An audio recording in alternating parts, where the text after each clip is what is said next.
Hello, my name is Delia Cudney, and I am a social worker in Calgary and a research assistant on this project. Welcome to Chapter 3, where we will briefly overview the specific impacts of COVID-19 on newly vulnerable Canadians. This information comes from a review of reports produced by governments and agencies on the impacts of COVID-19. The effects of COVID-19 are explored through 4 dimensions of the vulnerability matrix. The dimensions represent different qualities that make people vulnerable to poverty.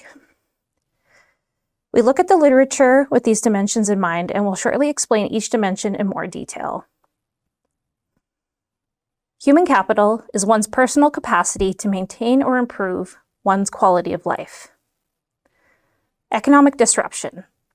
Although restrictions and quarantine requirements varied across the country, there are overarching themes of economic disruption.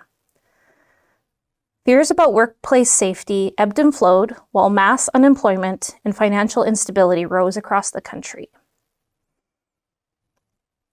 It's no surprise that food security decreased as a result of the pandemic.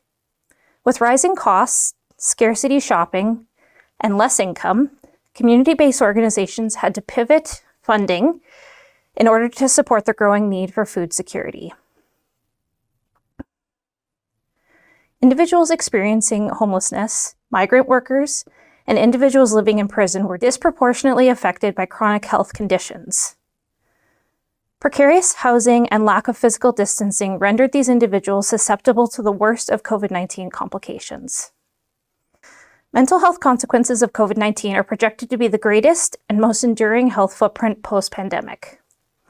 The virus, physical distancing measures, recessions, and civil unrest took a toll on everyone.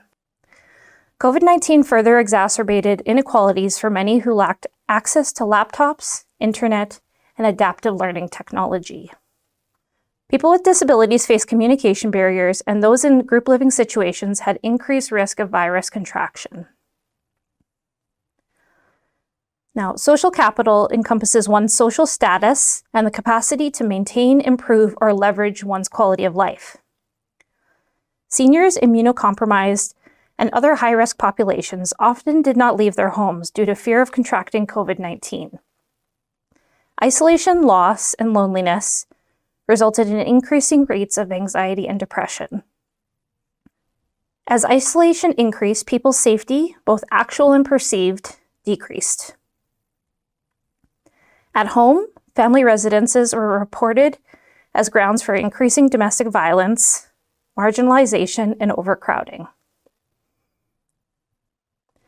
Employees in essential positions like caring, clerical, catering, cashiering, and cleaning roles still had to go to work in person, and thus were more likely to be exposed to COVID-19 and the stress of adapting to new safety measures.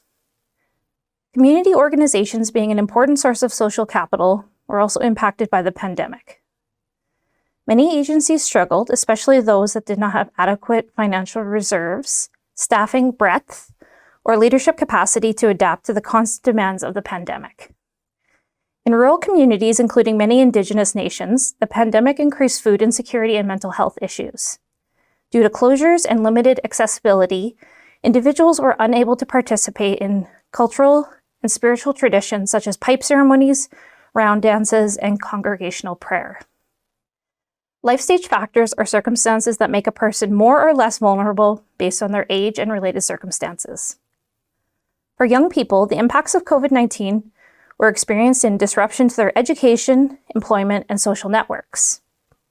Interruptions in education may lead to long-term impacts such as knowledge gaps, mental health issues, and difficulty with social skills. Schools are also a very important venue for detecting neglect, abuse, and maltreatment, so their closure made it harder to respond to these issues. Parents face the stress of managing the effects of the pandemic, including employment and financial challenges, while also caring for their children as these norms were disrupted. This was especially true for frontline workers and parents forced to exit the workforce due to daycare and school closures. Older adults were the most susceptible to severe illness and hospitalization as a result of COVID-19. This created a tension whereby physical isolation help protect seniors from contracting the disease, but also cause social and emotional difficulties. Systemic barriers are broadly accepted norms that shape our institutions and social structures, making it more or less difficult for equity-deserving people to have a good quality of life. COVID-19 disproportionately affected those who are living in poverty. People experiencing poverty can be discriminated against by law enforcement, which did increase in low-income neighborhoods and around homeless encampments. Black, Indigenous, and people of color were consistently overrepresented among those negatively impacted by COVID-19. Racialized people are more likely to live in divested communities with food deserts, poisoned air, and less access to health care. Discrimination and systemic bias in healthcare also contributed to poorer health outcomes for these equity-deserving groups. The pandemic had a disproportionately negative effect on 2S LGBTQIA+ communities. The reasons are complex and nuanced, but include barriers to accessing healthcare and mental health services, as well as facing higher rates of homelessness, poverty, social isolation, and violence at home. Across all sectors, the pandemic impacted female-identified and gender-diverse workers more negatively than male-identified workers. The former are most likely to support children in online schooling, provide care for sick or quarantined family members, and tend to work in lower-paying, higher-risk jobs. Newcomers that made few or no connections prior to COVID-19 experienced greater than usual isolation, since they weren't able to meet neighbors, access settlement services in person, or learn English from immersion in schools and work. We hope this video gave you some insight into the project and the issues facing individuals newly vulnerable. We are looking to conduct more interviews with community stakeholders.